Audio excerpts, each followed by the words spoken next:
Welcome to a new episode of Getting to the Truth in This Art on MTR Podcast, and I'm Rob Lee. I said that like I didn't know who I was for a moment.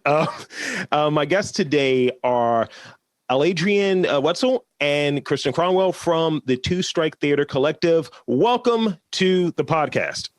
Hello. So excited. Hi. So, thanks for coming on. This is definitely a treat. I read a bit about the collective and what's going on there, but I'll allow either of you or both, however you want to take it, to describe the mission of the company and your roles within the company.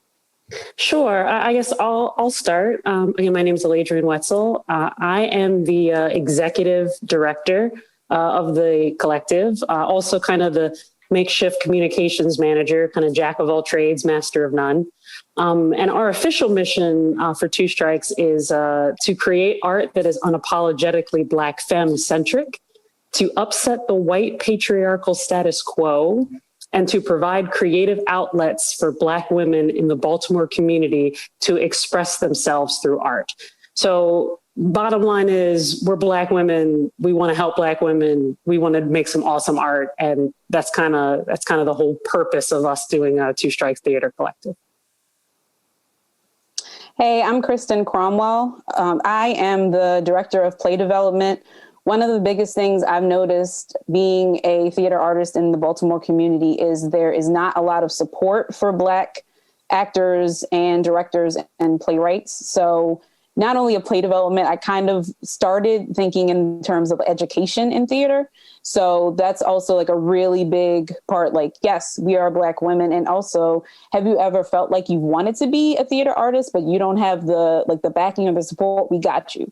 So that's really like where we also come in. So big goals. Well, that's good to hear. Because I actually had I had to reach out because my girlfriend, she's the daughter of a playwright. So she was very interested in this interview, and she's like, "Yeah, I got questions for you." I was like, "Did you write all my questions for me?" And I was like, "All right, I'm not going to use all of them because it's just going to be plagiarism."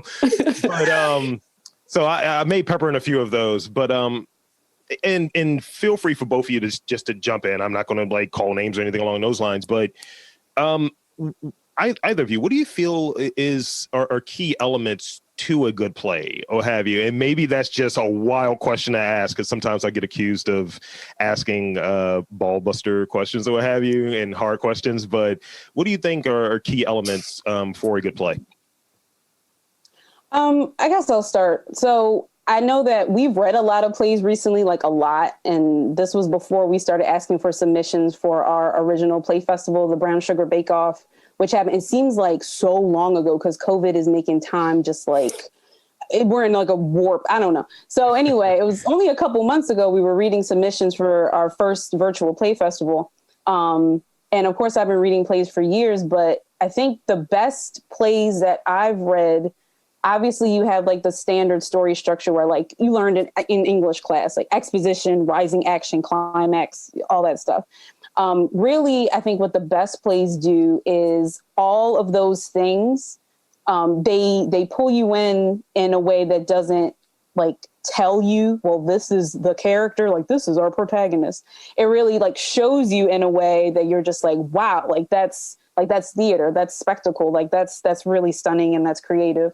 So when it's very clear that the playwright has a voice and really all the actors are doing is just like, telling that story, they are the storytellers. But you feel like you are a part of that world. I feel like those are the most like striking aspects of a play. Like that's what I want to see on stage every time. Yeah, I'll echo what Christen said. Like whenever I read a play, like an essential element is a three-dimensional character, right? And what I mean by that is somebody who feels real. They feel like they have flaws. They're not perfect. They're not just there just to just for story's sake, but they make mistakes. They have real emotion. Their emotion is palpable through whether it's a screen or through the page or what have you. But characters that feel like somebody or characters that feel like you, have elements or describing elements that are a part of who you are, that makes you connect to it a lot more when you're able to see yourself reflected, not only physically, but also emotionally on stage. It makes for something that's just a better play to watch or a better experience to participate in. Okay. Yeah. I will get to my next question because I want to get it in. So Christen, I recall we were in a class together. It may have been a drama class. I may have performed a soliloquy or something. I'm a data guy now. I don't know anything anymore. But I recall us being in a class together, and that was my one and only time, and that would be my start of actually one further into that pursuit. When was your for you, Christen? When was your earliest experience with theater? And when was your earliest experience within theater? I'm not gonna lie. I consider my first experiences like playing with Barbie dolls. Like I got my parents. I found video footage, or we came across VHS footage a couple of months ago of my 6th birthday party, or maybe my 5th birthday party. And I got all these Barbie dolls and I was so excited. And then it just reminded me of I used to make some really good ass stories with Barbie dolls. There would be scandals and there would be betrayal. And there would be up until I was older than I cared to admit how long I played with Barbie dolls. But I really used to get into that. So I was different characters and all this stuff. And then after watching TV, I was like, okay, well, how am I going to get on TV? And then I was in a private middle school, and one of our English teachers, bless her heart, was like, yeah, we should do a play. So she wrote this really boring, it was not great Christmas show, and they needed a family. So I was the grandmother and I was the grandmother. I was the wife, I remember, of the only other Black kid in the class. Because it was a 25 person private school. So I was the grandmother.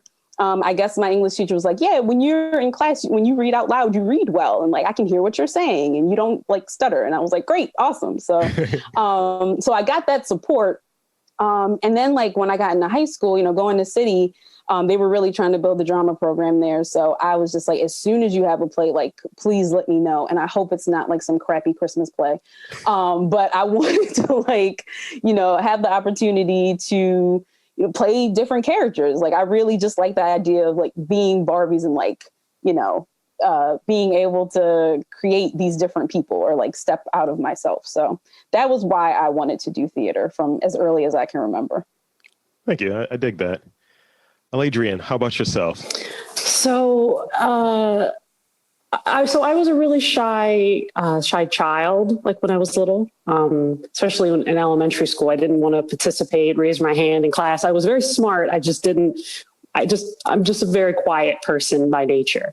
And my father, he saw the need. He was like, look, I was always a tall person. I'm almost 6 feet tall. He's like, look, you're going to be a tall Black woman. You need to have stage presence. You need to enter a room and not be afraid to open your mouth when you talk, and have people respect you when you do that. And the way that he thought would be a good way to do that would be to get shy, quiet Aladrian and put her on stage. Let's just put her on stage. And so there was a community center in Baltimore City. I think it was on Liberty or Reisterstown Road. I can't remember. That my parents had a mutual friend who was in charge of that community center. And she had a theater program for children. And so they got me into this play. I was in the background. I hated it so much, but apparently I did really well enough for the next year. I was asked to be in a production of a children's play.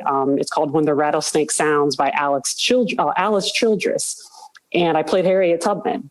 And I remember I had to sing on stage as a part of the play, and I never sang. And I remember the director, the person in charge of this community center, she literally had to yell at me and make me cry or make me sing. And that actually made me cry. And I actually wrote that as a part of my college admission, because that was a turning point for me.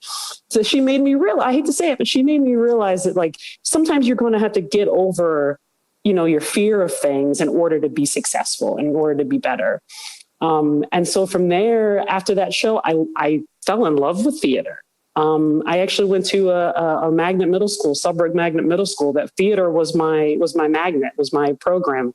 And then when I applied for high school, I applied to Carver Center for the Arts, but I also like engineering and science. So I went to a different high school. But I've always kind of had art kind of in the background, and I did a lot of art and stuff in theater in college as well. So I'm an engineer by trade, but my heart is always been with theater and with the arts. So. Yeah, I had a experience as a kid. I'm 6'4", so I definitely the tall kid. I get that, and it's like I was always the biggest person. Like I'm 6'4", like 300 pounds. So it's just like just a monster just walking up behind you. And I just remember like if I knew what I knew now then as a kid, I would have shied away from everything. Hey, Rob, why don't you be like a master's of ceremony for this play? Then sure, me now, no. Do you have any tree rolls open in the back? I could just be scenery. Can we just, do this and make that happen? So, and this is for both of you. How does any personal bias like influence how you read a script or read a prospective work? I guess. And look at me, I promised myself I wouldn't say but like my third favorite word. Okay, thank you. I think that it definitely does influence it. The more that I read, I feel like I have higher expectations, unfortunately. But at the same time, that also, because I'm an English teacher in the day, so I read work all the time. And I read writing, like beginner, novice, like rough writing all the time. So when I'm reading stuff, I'm just like, okay, like you can do this, do this, do this. So when I'm reading a play, I'm just like, wow, that was really, I love how this is a story that I've seen before, because really with theater, you have seen the same story several times, usually. When I'm teaching Shakespeare, I realize like, oh my gosh, like that show is totally like Macbeth, or that show is totally like, Hamlet. That's just Hamlet over and over again. Once I realized that Lion King was Hamlet, I was like, oh my gosh. So like really people aren't super original. It's just like, how can you take a story and maybe change it a little bit, give it a little spice, a little seasoning to it to make it more accessible maybe to certain people. So really, I'm just looking for, even if you're telling a story like, okay, this person betrays this person, but why did they betray them? If it's really something that's like, oh, that's a lame reason, then I'm like, yeah, you need to flesh that out. You need to make that more, more inspiring. Like, why is this happening? So yeah, I think that I'm more so biased because I watch way too much TV and I read way too much. So if you really want to impress me, I need you to like go an extra 5 miles. So that's my personal bias. Yes, I am. She's a hard grader. Kristen's even read some of the plays and stuff I write. And I'm like, oh, wow. Okay. Can you be we are friends. Can you be a little nicer?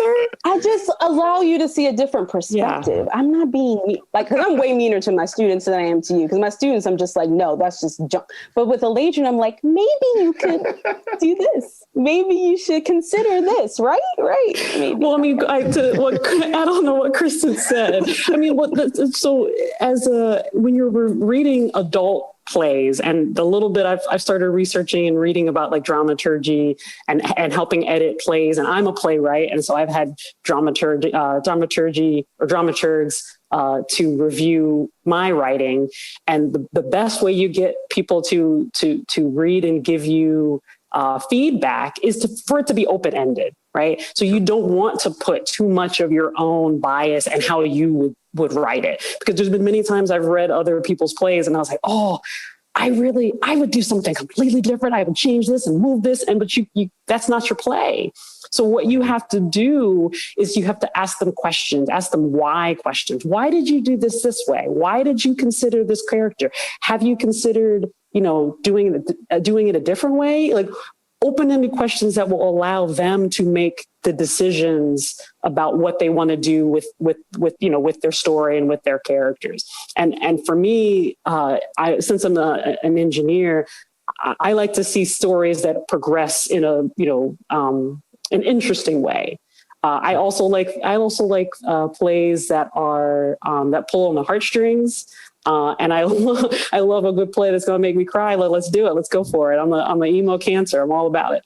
But also plays that do just different things. We're so used to seeing this traditional, like act 1, act 2, act 3, whatever structure, mix it up, use some voiceovers, do some other things.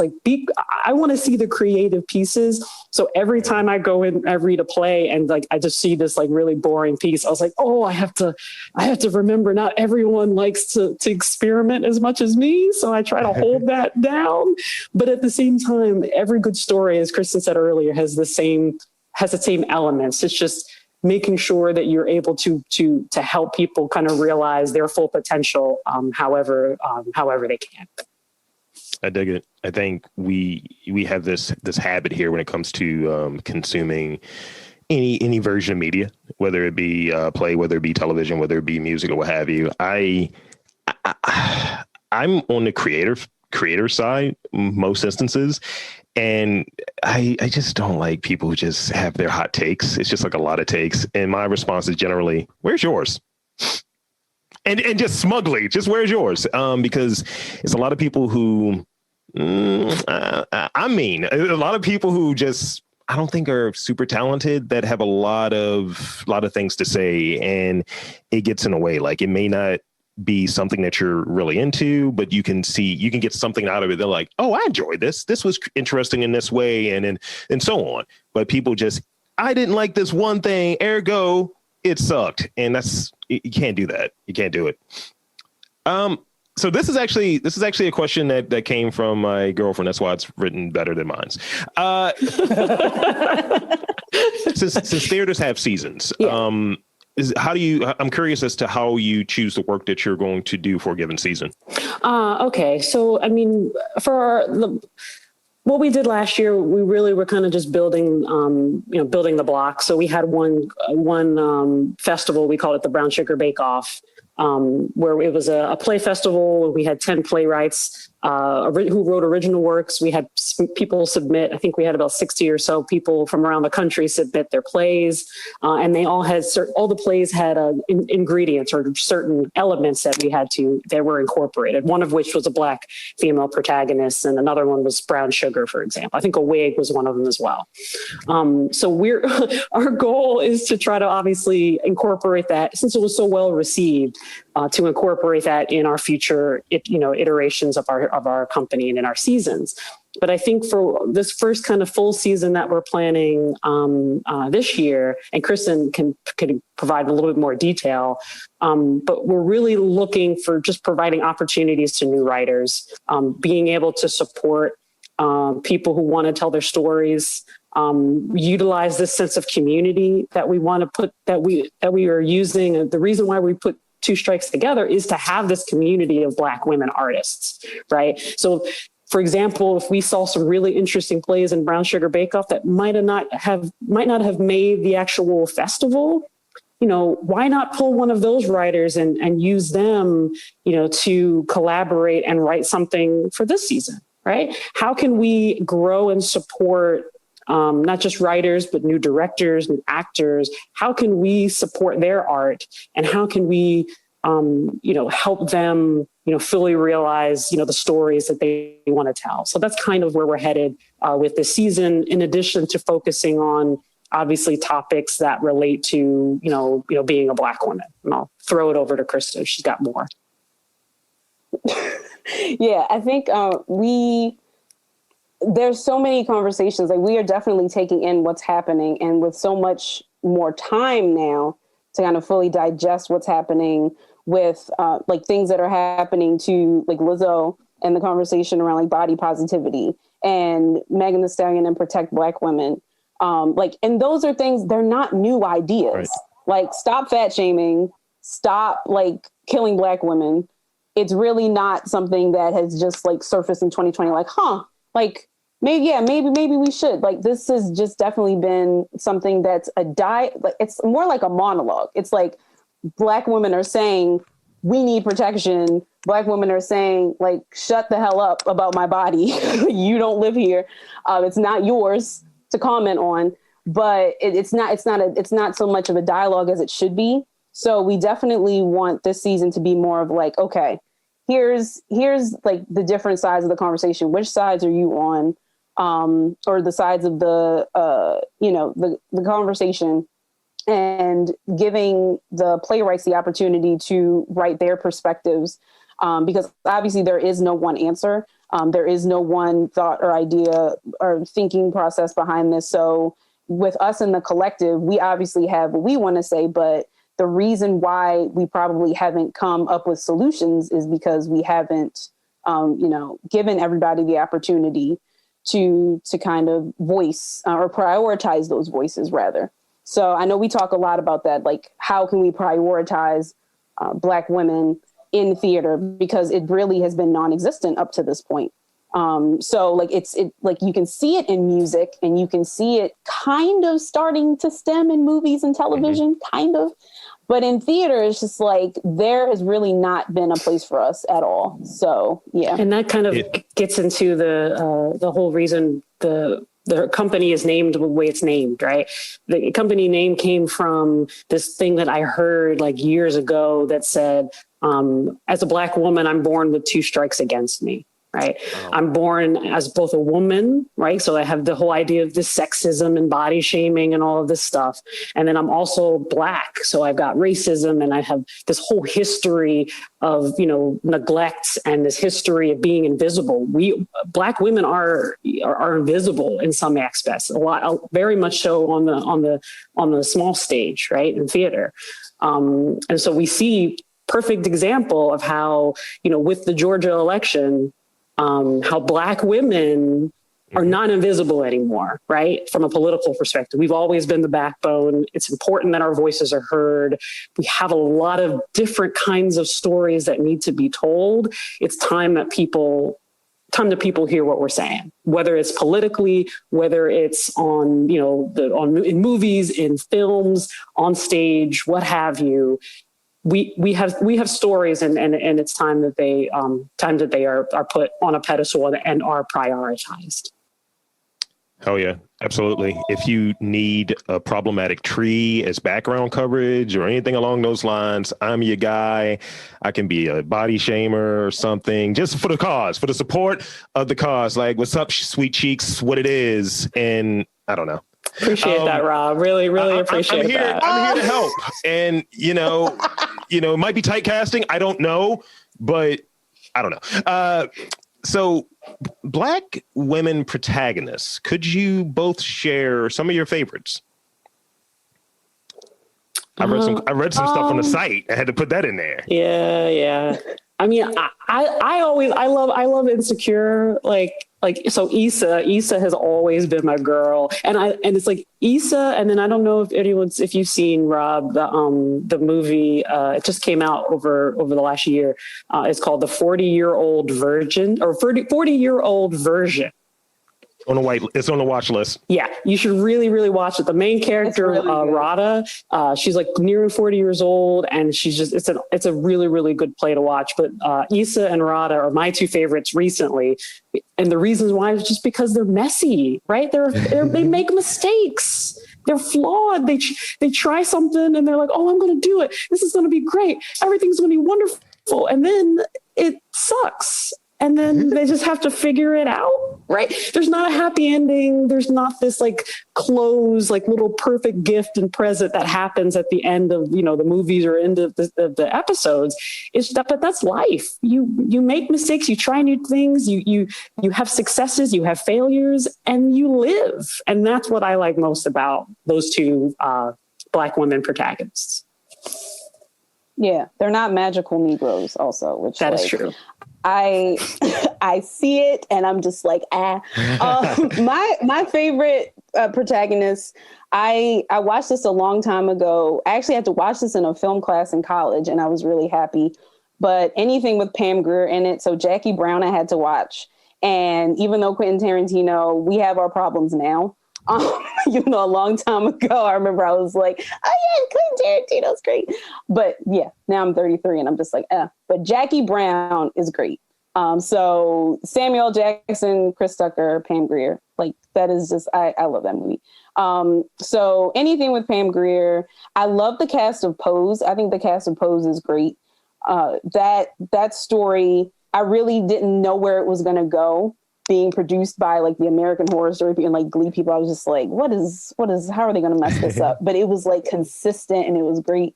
So I really enjoy those women and like that story being told.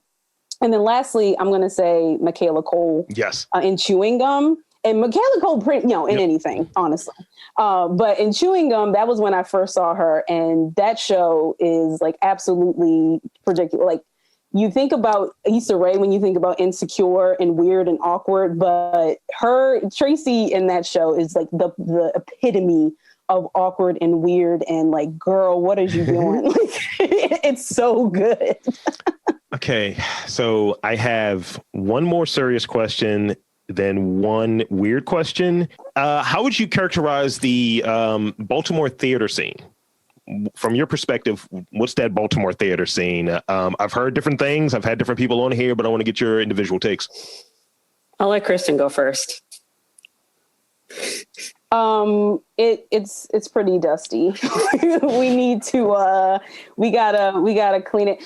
We talk a lot about like we don't want to be invited to the table anymore, and that's what I meant earlier with our season. Like, we haven't had a chance to hear a lot of women's perspectives.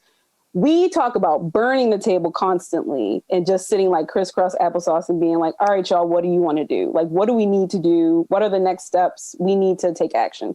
So I think that really it just needs to be just like, just burn it down. Burn it. It's for me, it's this like this active diversity, diversifying, which is what me and Christen are trying to do. Like, burn the table. Let's just do Black women. Like, why not have a whole season with Black women writers and Black women playwrights and Black women actors? Let's just do it. Versus this passive, we're trying, quote unquote, to diversify. We need to read more. We need to study more. We need to figure out how to only have one, August Wilson play in our season. Like, you can do better. And so that's some of what Christen is getting a part of and what Two Strikes is trying to do. Let's start from scratch. We don't have to do it this way. We don't have to be old, dusty, and white. We can be awesome and Black. Like, why not? Right? And don't be stagnant. Let's evolve. Let's try some new things. There's a lot of different theaters in Baltimore who are doing some really interesting and different work. We don't have to do it the same way every time. Like, we don't have to sit in a seat in the dark watching something. We can do something digitally. We can do something in a different framework. So like, Baltimore communities, there's these pieces. There's the old school and the new school. And I think the new school is starting to kind of take over the reins and be a lot more flexible in this COVID environment than the old crusty ones. So we'll see who reigns supreme. We'll see what happens. Yeah, enough of this McConnell theater. Just move ahead and get it past that. You're disintegrating, and let's move on.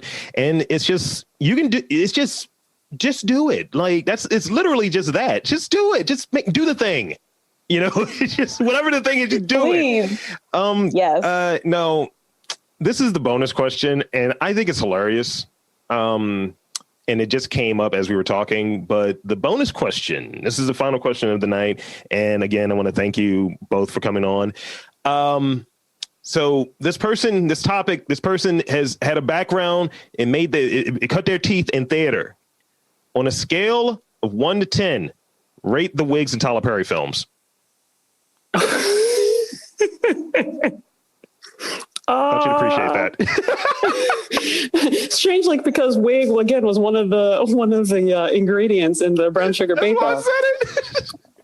Oh my gosh, yo! Like, A 3. I'd have to say a solid. I'd have to say a solid 3. I mean, they should have done better. They should have known. Like, it's in Atlanta. It's Black folk. Like, y'all can get some good wigs. Come on. Like, who was the wig supervisor? There probably should have been a wig supervisor. Like, what are you doing? The wig wranglers in these, like, when they do these period pieces that are like, hey, we're in 1990. I was like, look, I was around then. The hair was not like that. It was not. It was not. It is like, it was on. It's just like, despicable. Is this a spoof? Is this an SNL skit? Like, what is this? What is this hair? So yeah, and Black people, we look at hair. We do it. It's going to happen. So tighten it up. Literally tighten up the wig. Like, just sliding, push it forward. She should be push it forward, play it forward. So that's pretty much all the questions I have. Here's an opportunity to shamelessly plug everything that you want to plug. Thank you again for coming on. This has been a treat for me. Many thanks. Yeah, thanks for having us, Robbie. The only thing that I have coming up that I want to plug is Two Strikes Theater Collective is co-producing a work with Single Carrot and several public health organizations in Baltimore. It's called COVID Monologues. And we will be, we'll have a 5-minute monologue that's going to be talking about the racial disparity in COVID treatments. So should be interesting. It's coming up in February. Sounds very interesting. Yes, please follow us on everything. What is it? What the Facebook and Facebook? We don't have a Twitter yet. The Facebook. Instagram. That's what I was thinking. And we definitely have a website which we will keep posted. We're going to announce our season very soon. We've been working on it for the past couple of months, so we're really excited to share that with the community. Yep. Website is twostrikescollective.com. So again, thank you. And I'll do my sign off. Then I'll let you get to your chicken and I'll let you get to everything else. So for Aladrian, for Christen, I'm Rob Lee saying that there's art in and around Baltimore. You just have to look for it.